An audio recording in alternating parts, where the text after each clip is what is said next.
पूरी जिलावासी को मोर नमस्कार। जय जगन्नाथ। कोविड-19 रो फाइट रे आपण समस्तंकर अथक सहयोग पाई मु कृतज्ञ।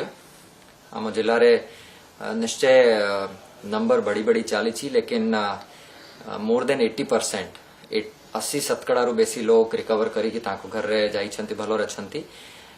मु एई लाइन रे समस्त को पुनः हृदय रु रिक्वेस्ट करूची, समस्त लोग स्ट्रिक्टली ए जो मास्क रो कथा अछि भलो भाव रे मास्क केमती पिंधंती, आपण बाहरिबा बेले आसिला बेले भलो रे हैंड वॉश केमती करंती एठा को, एंड क्राउड रे जीवा पई आमे निश्चय सतर्कता रखिबा, अवॉइड करिबा कथा। सेटा को पालन कले सेटा ही बाटो एबे सुदा when we don't have vaccine और कोई क्योर नहीं। पॉजिटिव जो लोक अछंती होम आइसोलेशन रे ताको मोरो एक रिक्वेस्ट, ताकर 17 दिन रो पीरियड न सरीबा जाय से घर बाहरंतु नहीं।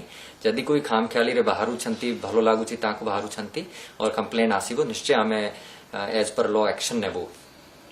पॉजिटिव लोग जदि घर रे रहिबा बेले किछि ब्रीदिंग रो या सीरियस प्रॉब्लम फेस करूछंती फील होउछि तो निश्चय हमरो नियर आए जो आरआरटी आपनकर घर विजिट करंती ताको इमीडिएटली इन्फॉर्म करंतु। आमे इमीडिएट एम्बुलेंस रो व्यवस्था करिके कोविड हॉस्पिटल एडमिट कराइबो।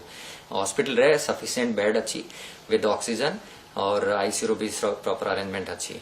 आमर पूरी जिले रे पाखापाखि 1200 डेली आम टेस्ट करूछु और आमर जिले रे आमर कोविड हॉस्पिटल रे आमर जो वायरोलॉजी लैब सेटा भी आमर 100 पाखापाखि आरटीपीसीआर टेस्ट रो लैब भी स्टार्ट है गत काली। समस्तन को मोर पुनः निवेदन, ये जो मास्क रो कथा हो कि क्राउड रो जो भी गाइडलाइन रही सेटा को पालन करंतु, निजे सेफ रहंतु, समस्तन को सेफ रखंतु।